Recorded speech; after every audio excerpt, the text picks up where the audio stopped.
I don't know why it's easier to claim that this is the day that the Lord has made when the sun is shining and the skies are blue. But as I look out my dining room window, I see the yellow leaves from our pomegranate tree, and I see a few drops of rain falling off of the eaves, but I see blue skies and the sun, and I welcome this day. Some of you had mentioned that there was a lot of rain in the last few days, and I don't know where I've been. I didn't experience it that way. It was raining quite a bit on Friday night or Saturday night when we went out. That's true.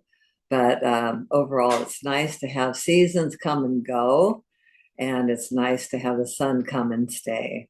So I welcome all of you today who have taken time to be here. It's wonderful to see your faces and chat. Catherine and I were chatting before we actually started this, and there's kind of this sense of winding down and realizing that, as they say, all good things come to an end, but every end has a new beginning, doesn't it?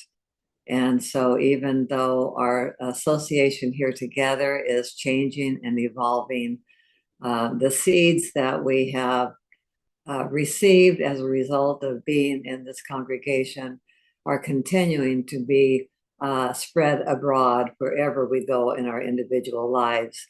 And so I give thanks for this day and for the fact that you are here. Today's daily word is one that I love. In fact, I wrote about it one time in my daily word on Facebook. And I said, how often do you do a bun dance?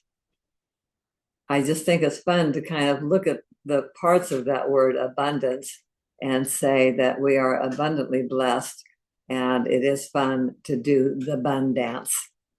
But the daily word says, I gratefully take my place in an abundant world. Today, I renew my appreciation for the world's abundance, from my personal belongings to inspiring public spaces and the wonders of the natural world. Abundance surrounds me. It can be easy to take these things for granted, especially when the needs and obligation of daily life usurp my energy and attention. My focus is key.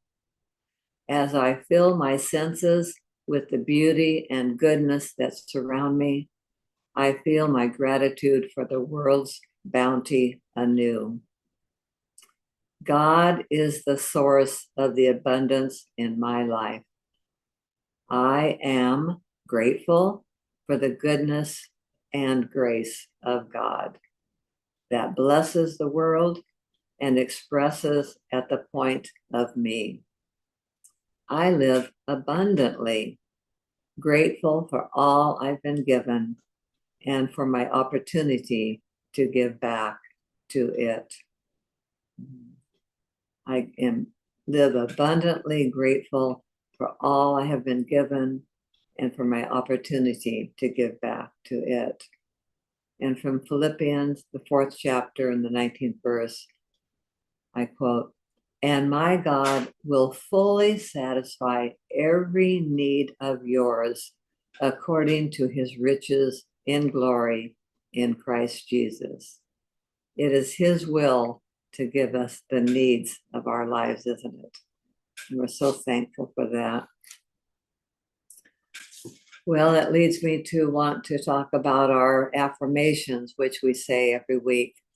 And it's just wonderful how when we take the time to think about what we say, rather than it being a ritual, it does deepen that into our lives to realize there is only one presence, one power, one love active in my life, God the good, omnipotent. Can you join me in repeating that? There is only one presence, one power, one love active in my life, God the good, omnipotent. And that's where it all starts, is in the life of each and every one of us. And as that love spreads out, we can claim the same thing for others in our life. Whether we're remembering people who are in pain, people who may be losing a loved one, people who maybe have lost a pet, like my son did this last week. We all have times that we need to claim this anew for ourselves. There is only one presence, one power, one love active in your life, God, the good, omnipotent. And together we claim there is only one presence, one power, one love active in your life, God, the good, omnipotent. And this spreads out from us to all others, and it includes our wonderful ministry here, to know that there is only one power, one presence, one love active in this ministry, God, the good, omnipotent. And please join me when we claim this. There is only one presence, one power, one love active in this ministry, God, the good, omnipotent. And as I take in a deep breath, I zoom out to look at the whole world. And in spite of what seems to be sometimes, we know in our hearts that there is only one presence, one power, one love active in the world today, God, the good, omnipotent. And let's all join and say that together. There is only one presence, one power, one love active in the world today, God, the good, omnipotent. It's wonderful to be in community with all of you and proclaim that. It's just uplifts my spirit, and I hope it does yours as well. Well, since it's sunny outside and a good day to be out in the garden, let's turn to our first song on page 89, In the Garden.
There's so many beautiful parts to that song. There are times when I would like to just stay in the garden all day long. But, we're called to do what we're called to do, and we have to put our feet to the pavement and move and share our love and share our joy. And know that the part in that song I really liked when it says, and we are his own. And we so often say that in unity, that you are a divine child of God. We have his DNA. We are one with him. And so wherever we go, we manifest a different expression of him in our own lives. And I think it takes all of us in this world to show a fuller picture of what the love of God can be. And it's just so nice that we're all different and don't have to be the same. So I am thankful for whoever wrote that beautiful song. Well, for announcements, next week is the first Sunday of December. And so Marty Keller will be back with us on that Sunday. And I don't have any other specific announcements. Perhaps new guidance will come to us from Catherine when she speaks to us today. So let's move into our second song, our meditation song on page 40. Oh, fill me with thy presence, Lord.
Well, I trust that either you know that song or that you have a hymnal to follow through, because that is such a beautiful prayer when any of us are called to speak, that we let our ego go and that we only want to be filled with God's Spirit as we spread our love around.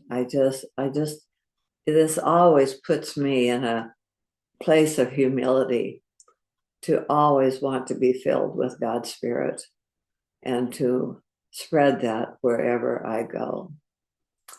I just take this time now in our time of meditation to let those words sink into each of us.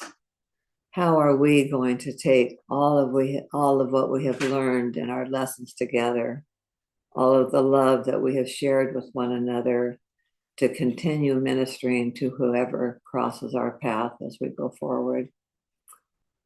Just know that God is in each and every one of us. And as Dorothy used to say, I behold the Christ in you. In my personal life, I cannot do that and be judging at the same time. The two just don't go together. And the more I look at everyone who crosses my path and I behold the Christ in them, it puts me in a new place of being willing to listen, being willing to share, and being able to consider another point of view.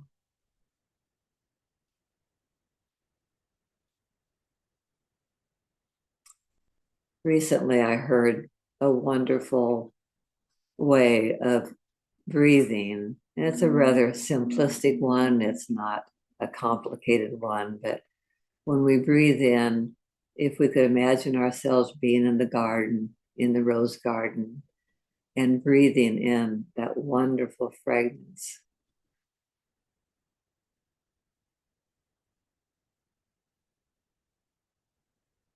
We just can't get enough, can we? And then on the exhale, I love the idea of blowing out birthday candles.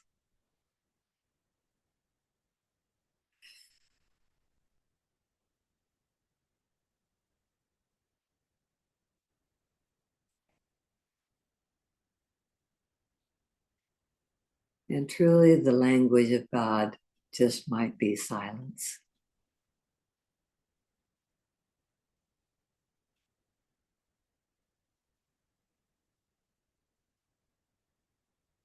How often do we turn off the noise in our environment, turn off other voices, and sit in the silence that brings us the whispers that cause even the birds to stop singing?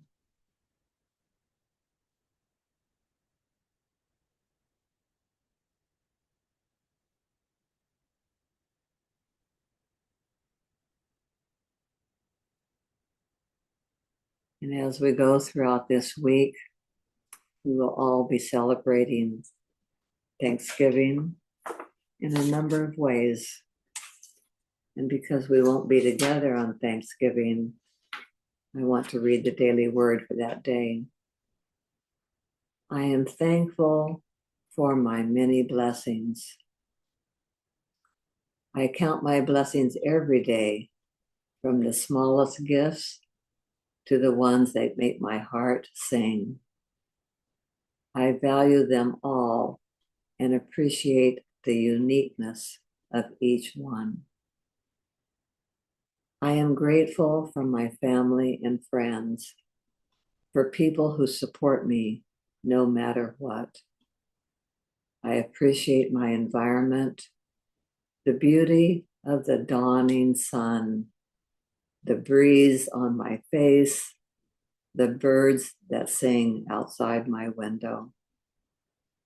As I add to my gratitude list, my heart expands. Giving thanks opens the way to abundant blessings of healing, prosperity, and harmony. As I think of my blessings and give thanks for them, I deepen in joy and appreciation for my life. The bounty and beauty of the world around me magnify and multiply blessing by blessing. I am grateful. Bless the Lord, O my soul, and do not forget all his benefits. From Psalms 103rd chapter and the second verse. Bless the Lord, O my soul, and all that is within me. Bless his holy name. It's wonderful to have songs of the past pop into my head from time to time. And I'm so thankful for music that does, as Claudia often says, vibrate in our bodies and raise us to a new consciousness. My goodness, it's just wonderful to be here with you. But today, I'm so pleased that we get to have our own board president, our chair of the board, who we all love and who has been faithfully serving all of these years in this ministry. Thank you, Catherine, for all what you do behind the scenes, for the way that you keep us together and keep us informed, and like a mother hen, guide us along on our pathways. Thank you. Thank you. And now I present to you Catherine Tobias. Thank you, Esther. Great meditation as usual. I'm glad I didn't have to speak after the garden song because I wouldn't have been able to speak. That's was my grandmother's favorite hymn and certainly mine. So thank you for choosing that today. And I do want to say, although I really have enjoyed being board president, we would not be where we are today without Della Gilleran, who stepped in these last several years. And then, of course, Claudia and Suzanne, who did so much of the work and getting us to this point. So, we have Karen, who did our books. We have Sharon, who did our organ playing. I mean, there's just, and then the previous board members who got us kind of on our feet. So it's been a work of a number, and it's been a great time. So my title of my talk today, first I came up with saying goodbye or not. Then I kind of started thinking, I got off on the Paul Simon song of how to leave your lover, just, throw back the keys. And then I thought, well, that's probably not totally good. And then I came up with breaking up is hard to do. So you can kind of see where my mind was going with all of this. So you might be wondering why I'm giving this lesson today instead of on December 31st, after which Cap City Unity will be closed. Well, first of all, as I mentioned, Claudia and Suzanne, once again volunteering their time, will be doing our annual burning bowl ceremony on December 31st. And parenthetically, doing an Advent service on December 15th. So it will be Marty on the 1st, Phil on the 2nd, Claudia and Suzanne on the 3rd, and then Phil again, and then Claudia and Suzanne on the 5th Sunday or December 31st. So second, this date needed a speaker, and I thought, well, I really should give one last lesson. I've really enjoyed what I've learned giving the lesson. So it seemed like a good time to do that. And third, it seemed important to address our congregation ahead of the end of the year so that we have a chance to share our memories, our grief, and our joy at what we've had. So here we are. If there's time at the end, I'm going to ask if anyone wants to share memories of our time together, and we'll do that at the next several services. So be thinking if you've got a funny story, a happy story, a sad story, something that has to do with our years together. It would be great if people would be willing to share that. You do not have to be an accomplished speaker to speak on Zoom. So when it comes to saying farewells, you might feel like Snoopy, who said to Charlie Brown one day, why can't we get all the people together in the world we really like and then just stay together? And then he thinks for a minute and says, I guess that wouldn't work. Someone would leave. Someone always leaves. And then we would have to say goodbye. I hate goodbyes. I know what we need. I need more hellos. And that feels like our group to me. So life is a series of goodbyes and hellos. And while farewells can be difficult, they are an inevitable part of our journey. So counselors say there are myriad numbers of ways of letting go, but I've chosen three. Realization, we need to acknowledge what has changed for the better and what we've accomplished. Acceptance that this is part of God's will, and there will be something better on the other side. And then always a little tough for me, non-resistance to embrace the change, the grief, or the loss of connection. So remembering what life was like before we had Phil Pearson as our minister, Marty Keller directed me to an article in the Carmichael Times. I didn't even know they had a newspaper. And it was published on the occasion of Sacramento Unity's 70th anniversary in 2017. And it said that Naomi Anderson started Christ Unity Church in 1920 as a teaching center. I did not know that. And it was incorporated as Unity Sacramento on May 16th, 1947. John Hinkle was the minister and used the Crest Theater as a meeting place. And then in 1966, Phil and Dorothy Pearson purchased the first permanent home for Unity in an old bowling alley at 1415 L Street. And I still kind of feel lucky that I got to be a part of that before we moved to the new church on Folsom. They continued to serve as ministers for the next 36 years before moving in 2002. I came to Christ Unity in 1983, drawn by the recommendation of the woman who has become my guru, and that's Claudia Chandler. We were riding home one night from an event, and for whatever reason, we started talking about some of our spiritual beliefs. I'd been raised as a Presbyterian and involved in the church up to the end of high school, but I hadn't even thought about seeking a church in Sacramento when I moved here in 1978. That just wasn't on my mind. But as I talked about what I believed, Claudia said that she had the place for me. And I was going to law school at night here in Sacramento and working in San Francisco during the day. And I don't think I would have made it without the teachings of Unity. When it was offered, I attended the church on Wednesday nights as well and found that 2 meetings a week kept me on the straight and narrow, or actually I should say on the wide and wonderful ways of Unity spiritual practice. I at times attended sporadically after the Pearsons left. My child went through a Unity type confirmation class at around age 13, around 2008, and then we left. We tried one other church here in Sacramento that at the time was not a Unity church, but very similar to a Unity church. But we were put off by what was almost a circus atmosphere, a band, a very loud band, electronics, no use of wings or of song.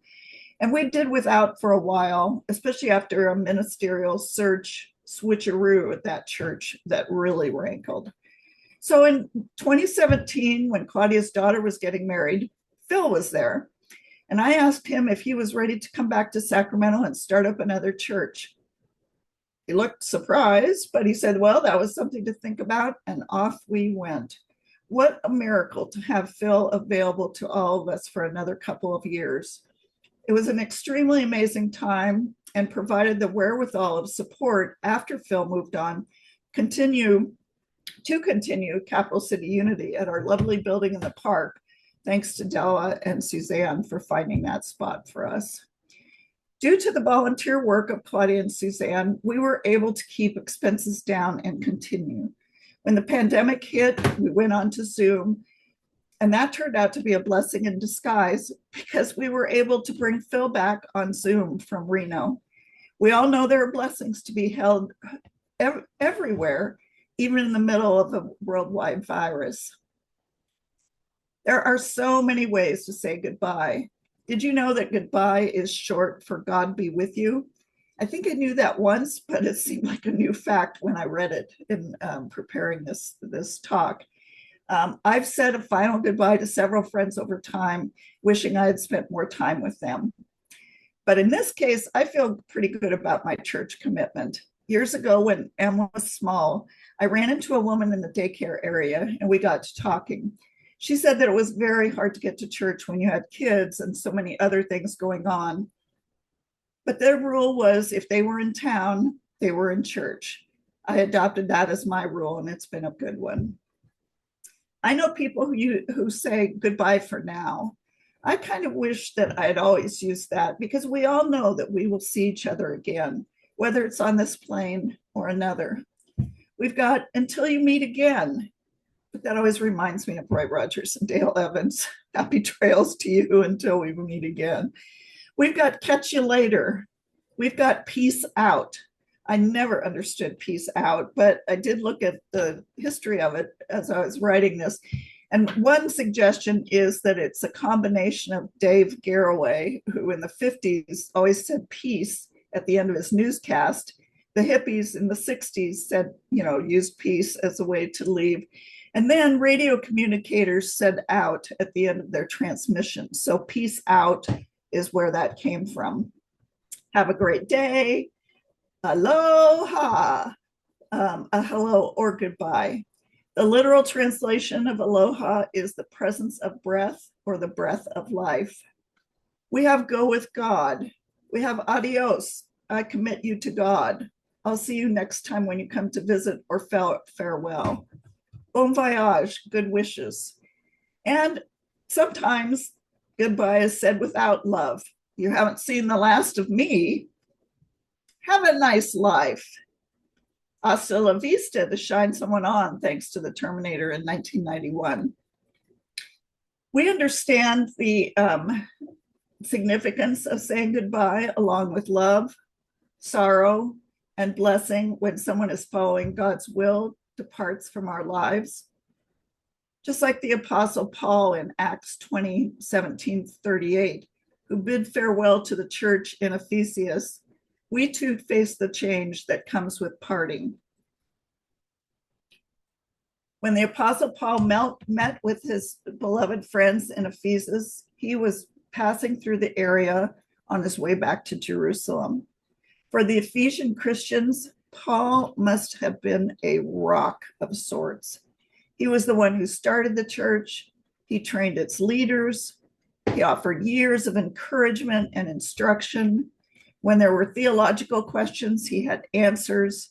When there were problems with the church, he helped them through. When they faced persecution, he was a source of strength. Imagine the anxiety they must have felt when he informed them that the Holy Spirit had made clear to him that prisons and troubles await me in the months ahead. And then he offered what could only sound like kind of a final goodbye of sorts. Before getting back on his ship, he said, "Now I entrust you to God and the message of his grace, which is able to build you up and give you an inheritance among all whom God has made holy." Let me say that again. Now I entrust you to God and the message of his grace, which is able to build you up and give you an inheritance among all whom God has made holy. Now, at this time, at this point, I entrust you to God. He had probably said something like that at the end of previous visits, but there had to have been something different about it this time. Maybe it was voice inflection, the way he said the words. It must have conveyed the idea that this was a final goodbye. The man who'd been their rock and leader would no longer be there for them as he had been for so many years.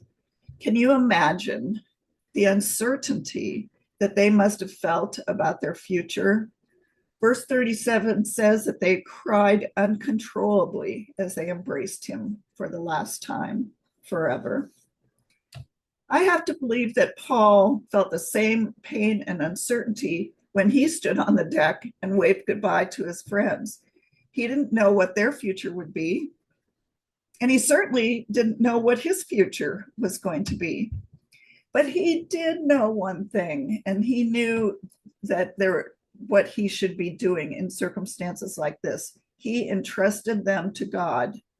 He knew God had a plan for them and would see to it that leaders were raised up to help them move forward.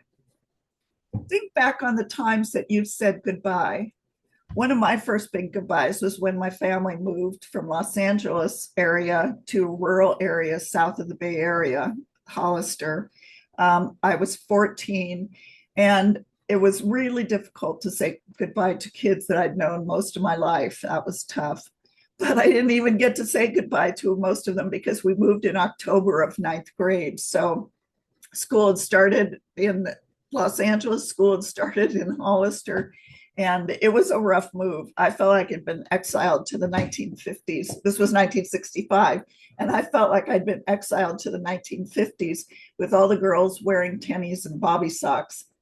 But, and it did take some time, it really helped me understand how to make big moves like that. And I was later able to reestablish relationships with two of the women I'd been friends with.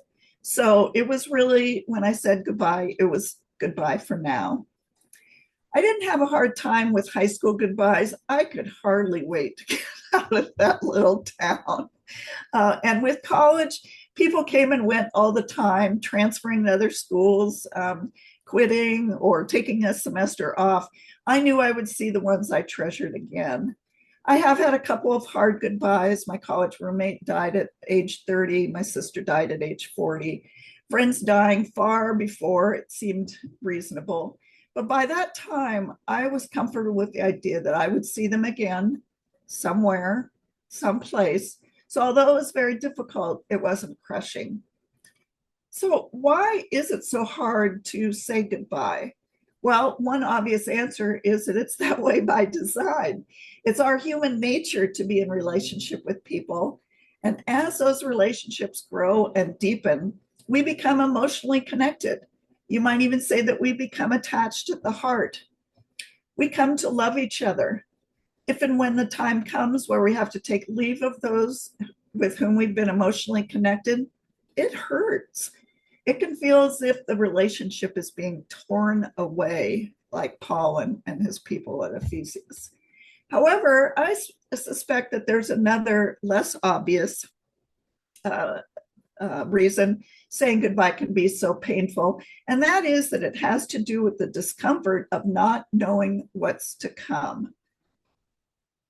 Quite often, saying goodbye to a person, especially someone who holds a position of leadership, entails a significant change in the situation at hand. And with the loss of that leader or the loss of our church comes a lot of questions about what will be the result of the closure of the church. And that's my point. Saying goodbye often thrusts us into the unknown, and that's a scary thing to face. It's even painful. Why? Because it confronts us with our natural lack of faith. It's part of our human condition to think that the sky is falling when we're not sure what the future holds. Even people of faith, such as us, have to consciously work at moving forward faithfully, trusting God when we can't see what's ahead or how things are going to work out. For most, trusting God is not a natural instinct. It's something we have to develop within ourselves. And the only way it develops is being in a position of not knowing what's going to happen.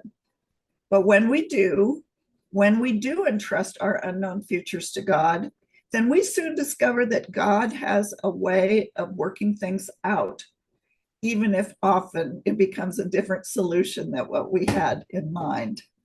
So the writer of Psalm 37 made this observation about the source of our security in the midst of uncertainty.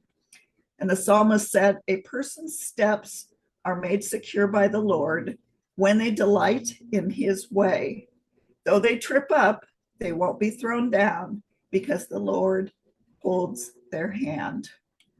So to be clear, he's not saying that following and trusting God means nothing bad will happen to us, or that we'll never struggle, or we won't have to go through times of peril and uncertainty.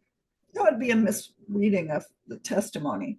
What he is saying is that when we consciously lean into God during times of uncertainty, he is faithful to grant us a sense of hope for what lies ahead, whatever it might be. Hope for the future, even an unknown future, is a thing of beauty and comfort and security.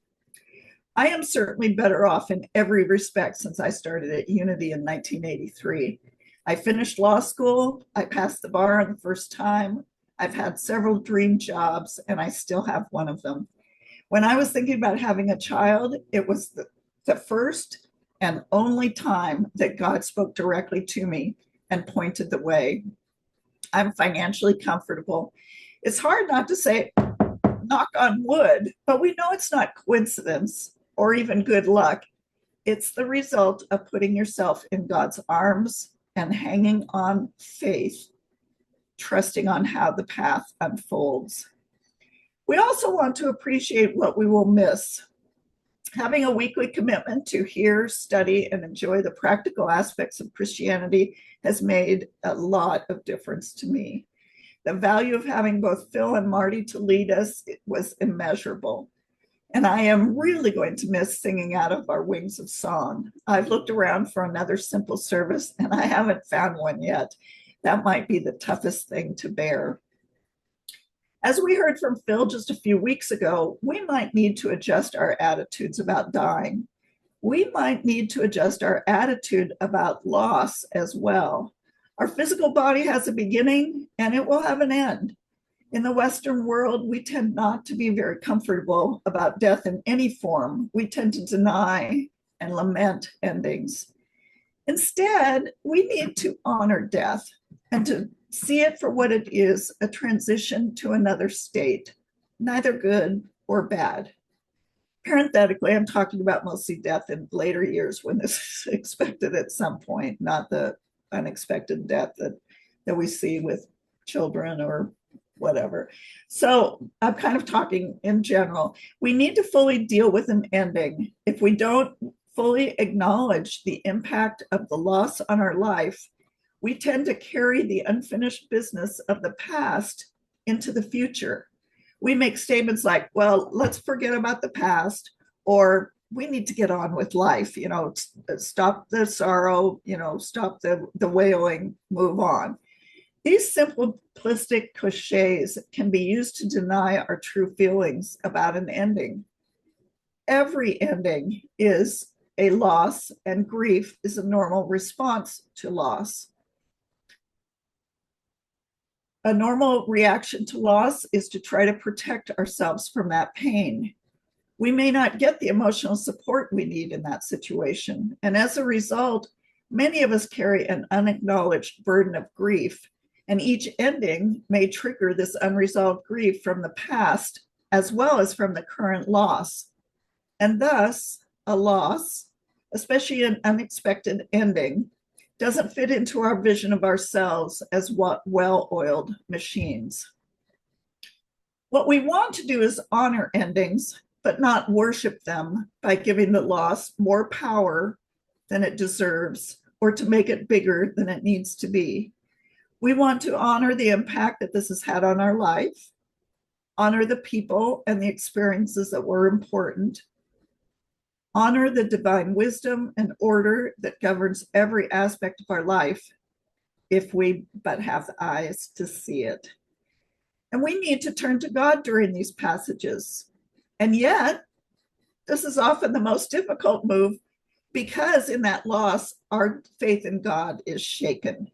But this is the time for the possibility of a completely new understanding of God and a new relationship with God to emerge. We can realize that God is not only guiding us through the transition, but is the very force that is bringing about the transition and the resultant transformation.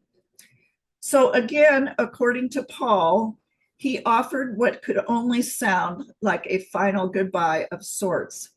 Before getting back on the ship, he said, "Now I entrust you to God and the message of his grace, which is to build you up and give you an inheritance among all whom God has made holy. Now, at this time, I entrust you to God." Thanks. Wow, that was beautiful on so many levels. And I'm glad it was recorded and will be on YouTube. That anytime I am facing a challenge in the future, I want to revisit your words, Catherine. They were just marvelous in terms of life going on and not evading the pain as we make a transition, but knowing that all things work together for good, and that includes this. Thank you, Esther. Thank you. Esther, do you want to ask if anybody has anything they'd like to share at this point, very briefly, but is anybody ready to do that yet? Sure. I think you just did. So, Okay. so I'm going to go to my participants view. And if you have something a story you'd like to tell or something you'd like to share, just unmute yourself, maybe raise your hand first and then unmute yourself so that we don't all jump at once. So the raise your hand is down at the bottom if you want to, but I don't, since we don't have a lot of people who are probably going to jump for this right now, you can just start speaking. We'll wait a minute or two. Well, I'll go ahead and lead just because I want an opportunity to say thank you. Claudia raised her hand. Okay, Claudia, do you want? Yeah. Well, I'll just. I'll be happy to talk. Okay. You know, I love that story that Catherine told, and I will always remember Catherine and Suzanne standing at Courtney's wedding, cornering Phil and saying, "Don't you want to come back? Don't you want to have a church?" It wasn't quite so, "What do you think?" It was like badgering him. And God bless Phil. I think he felt he was done, but he stepped up. And pretty soon, before you know it, we were at the Red Lion with 80 and 90 people showing up. And then they gave us 2 weeks notice to find another place. And we went all over Sacramento looking, and Della kind of said, "Hey, why don't you check out this, community center over at Fulton, El Camino?" And God bless Suzanne, because she was right there on it, and we booked it, and it was half the price of what we were paying at the Red Lion. And it just allowed us to flourish. I cherish those days together. So I'm going to stop talking now, but I've got so much more. So I'm going to parse mine out, but please somebody else chat, because I'm always chatting. Oh, but one more thing, by the way, that last service for Burning Bowl is not on the 31st of December. It's actually the 29th of December, sorry, which is my husband's birthday. That's okay, because he doesn't believe in celebrating his birthday anyway. So I'll see you a couple of times with Suzanne next month. Thanks, Claudia. Esther, you want to share?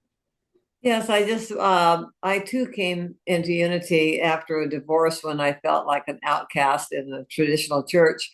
And it was a wonderful place to feel peace and feel love and feel hope. And that too was back in the 80s on Folsom Boulevard. No, actually, it was downtown. That's where Ben and I got married. Phil performed a little quickie on a Wednesday after the noontime meditation.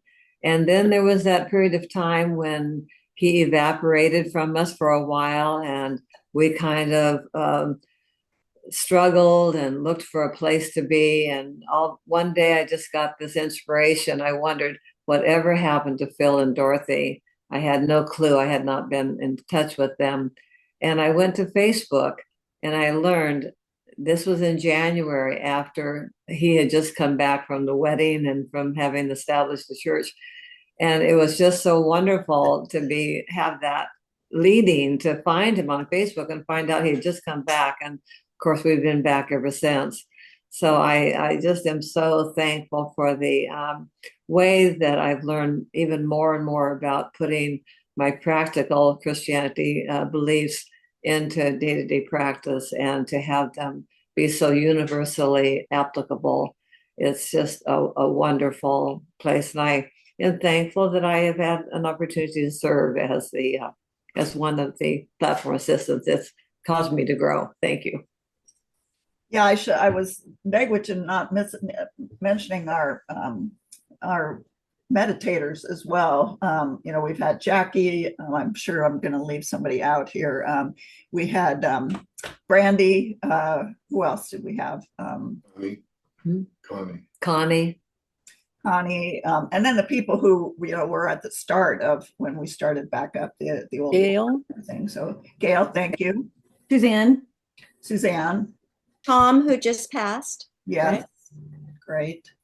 So that's what we would like you to do, is remember the people that have been a part of our life really over the last number of years. And so we'll do this at the end of each service, just for a couple minutes, just to make sure that we're as I said, accepting this and moving on, but acknowledging where we've been. So thank you all today. Thanks, Esther, for doing the meditation today. I really appreciate that. And you can close up our service. Okay. Okay, I still learning this technology. I lost my photo.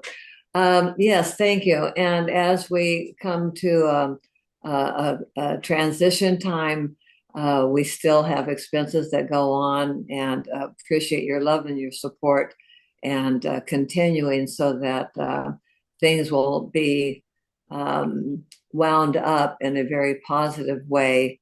And on the screen is the address to which you can continue to send your contributions. We appreciate that. And also, you can use this address to request a hymnal as long as they last, and one will be sent to you. So we're so thankful for that offering as well. So we just give thanks in this period of Thanksgiving for all that we have received, all that has come through us as channels of God's good, that blessings will continue to flow in and through our lives as we continue to serve in a beautiful way. And for this, we give thanks. Esther, may I interrupt you for a moment? Yes. One of the things that I'm exploring is paying the person who posts the things onto the website, the services onto the website, to get him to go back to, he has to pull them off of YouTube and do stuff to them and add titles. So we don't know if we can afford it yet. But one of the things that would be nice to do is to pull Phil's services out and then repost them on YouTube. So we won't know until, we finish this year and get on to next year if we can actually do that. They'll be available on YouTube, but it's the whole service. So we're trying to see, do we want meditation separately or Phil separately? And any of that kind of separation is going to have a cost. Sounds wonderful. So yeah. we need to continue to make sure that the funds are available for that to happen. So thank you, Della. Thank you so much. I have a different closing song today, and I just love this song. It's on page 203 in your hymn book, and it is "What a Fellowship." And I hope you can read the words to this, because it's just so neat that our fellowship of being together is such an important part of our whole being and our experience of being with one another. Page 203. Emin?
And Any of you who do not have the hymnal in front of you, I'm just going to read the last phrase, last verse. What have I to dread? What have I to fear? Leaning on the everlasting arms. I have blessed peace with my Lord so near, leaning on the everlasting arms. Leaning, leaning, safe and secure from all alarm.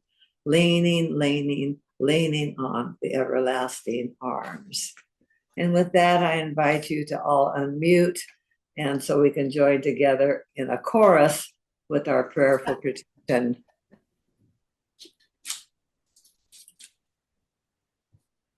The light Light of God surrounds surrounds us. the The love love of God folds enfolds us. The the power of God protects us. The presence of God watches over us. Wherever we are, God is, and all is well.